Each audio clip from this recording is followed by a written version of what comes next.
Hey everyone, and welcome back to another video. So this year, I'm going to share with you my sales on August 13, 2022, as of 10:58 p.m. I have only sold two things today, and I probably only sell two things today, because it's only an hour and 1 minute till midnight night time. That's the 14th, but after I had four sales on the 10th, and then I had five sales on the 11th, even though one doesn't show up, and I had four on the 12th. One that I took on the 11th late at night, but they paid on the 12th. So this is the 12th for me. And then I had two on the 13th. So I'm going to share with you the two sales I had on the 13th. And they're from items I've had for a good little bit. Like a good bit of my inventory, Some of my inventory is pretty quick flips. But then, like really quick, like a day or two. Like some of that stuff from garage sales was really quick, but then a lot of that inventory I've had has been sitting for a while. I haven't found really any new items because there's been any garage sales like to go to. And I have one thrift store. It's kind of, I'm not gonna lie, it's a little overpriced, my local thrift, because I live in a small area. I have to drive like 30 miles for a Goodwill, or like even a local thrift from, and that's not my area, is like 20 miles. So it's crazy. And I don't have, so I usually just do online auction house sourcing for my locality, and there's a bunch, I usually try to stock up on a bunch if I can, and get some good items there, because they sell stuff like $30 minimum bid. So, but anyways, sourcing's paying off. And this is a local auction house find. This is Mr. McMilkin's Mountain in Whitman, Kentucky. This sold for $35 plus shipping, and zero feedback buyer bought this. And usually they don't send off. Usually, if I take their zero feedback buyer's offer right away, they won't pay. They won't come back and pay for it. Like I've done in the past, and then I have to relist or auction. They won't pay. But there's a couple times where they'll like maybe check their email and they'll realize, oh, I need to pay for the same, or something like that. And that's probably what happened. But I was excited about this for $35. It's not in the greatest condition, as you can see. I'll scroll through the post when talking. But usually a lot of my zero feedback buyers are buyers from Google Shop. Like they'll look on like whatever platform they normally buy, which for a lot of people it's just Amazon mainly first, because Amazon is the most popular online selling place, and then eBay is second in maybe the world or the United States. It's probably like the world or something like that. But yeah. And people, what a lot of people do is like a bunch of my lawnmower parts, like they can't find it on Amazon, or it's like really expensive on Amazon. So they'll find it on like Google Shopping, and a lot of times they turn to eBay, and even just zero feedback buyers and like other random items, they'll find on like Google Shopping or like Google Search, because like wherever they want to find a good, whatever the price point is, and if it's my listing on eBay, well, then they'll buy it from me, and usually they pay full price. They usually don't send you offers. Zero feedback buyers usually don't send you offers, and most zero feedback buyers don't leave feedback, but that's okay though, because they're like easy to deal with. Like they don't leave feedback negative, neutral, or positive, and they don't return it. They don't message you if they buy at full price. They know it. They at least look at the pictures. A lot of them do, probably, because they might look at the pictures and like, oh, is what I see it in the pictures, I'm gonna buy it then. Or they look at the pictures and Oh, well, I know I'm getting into then. Buy this, well, let's go and buy it. And then they don't return it.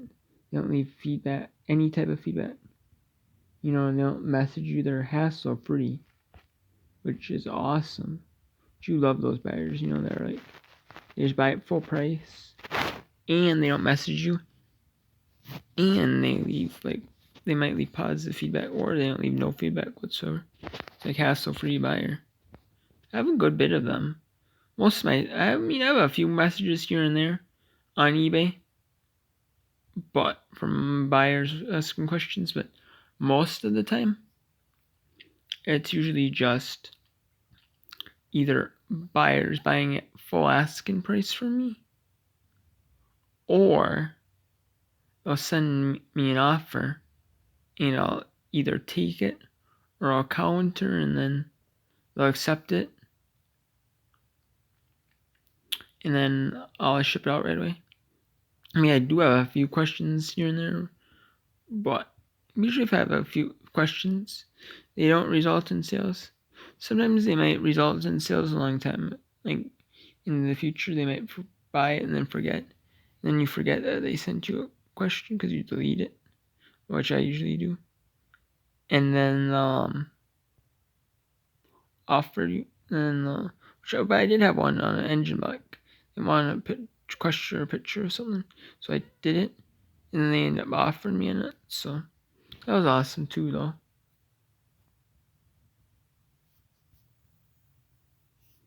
And then this is an OEM Briggs & Stratton cylinder 790169. This sold for $9.99 shipped, and I didn't make nothing on it. I only made about 20 cents on it, but it was a loss leader. I was kind of running, trying to drive traffic to my store. I was, and so people leave, like, if someone leaves a feedback on it, or it spurs sales in my store to try to, like, hey, you know, buy this from me. I mean, that's what the going rate is on these. They're not really worth a ton, but it's people that, like, sellers like this, sell this type, they drive, like, traffic to their stores, and the more items that they make more money on, or stuff like that. That's probably why they sell it, like, cheap too. You used, so I'm not mad though. It's like if people have multiple parts from me, or they end up buying about 2 or more items in my store, just whatever type of item it is. But usually, if I sell multiple things, usually people just buy, like, similar like items from me. There are multiple, so like books, or they'll buy multiple parts from me, or they'll buy multiple like this. But yeah, so I'm happy, and yeah. So this is my fifth aim for Monday. Actually, the 6th, isn't it? Yeah, it's the 6th.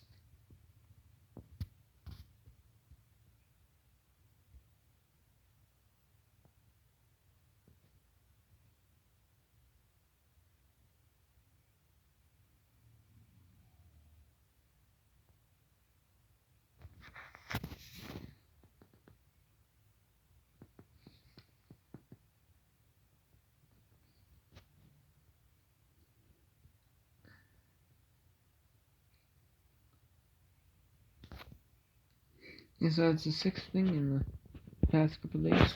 In the last 2 days. Went out on eBay. Went out for eBay, so the party has been really slow, but I don't really cross post. I only have this resale kit that you can do 50 items a month on there. That's the free thing, so I only do 50 a month. And if I have more than 50, I don't do 50, which I was for a started out, but then some are selling and some weren't. And now I just don't even bother with Mercari really much. Honestly, I might just get rid of Mercury. 'Cause I don't really have super good luck on Mercury. I mean, in the last year, but I don't put a lot of time into Mercari though. I just like list it as it is on eBay, and then just put like a um condition description. And I leave the condition description pretty much like exact description and the shipping exactly like it is on eBay. And if I but I change the shipping like from the default to like the cheapest shipping I can. And sometimes if I, so. And then I make sure to always charge shipping on Mercari, because Mercari shipping's different than eBay. It's a lot more. It might have free shipping on eBay, but it's a lot more expensive to ship it on Mercari. And I don't want to do free shipping on Mercari. I'm not saying aim because I only make say MSO tape what I sold yesterday that was on Mercari. This would have been first UPS SurePost. Yeah. And that was $9.42 to ship it. So I don't want to do free shipping on it because I only make like $3. Not even 3. But I'm less than 3. But on Mercari. But that's why I charge shipping, because I can make. I mean, maybe I'll make a little more than I would on eBay. But on eBay though, if I charge for free ship, I can at least make a decent profit though. So, but yeah, anyways, so that's been a long tangent on this video. So I'm gonna end before I go too long. So till next time, take care.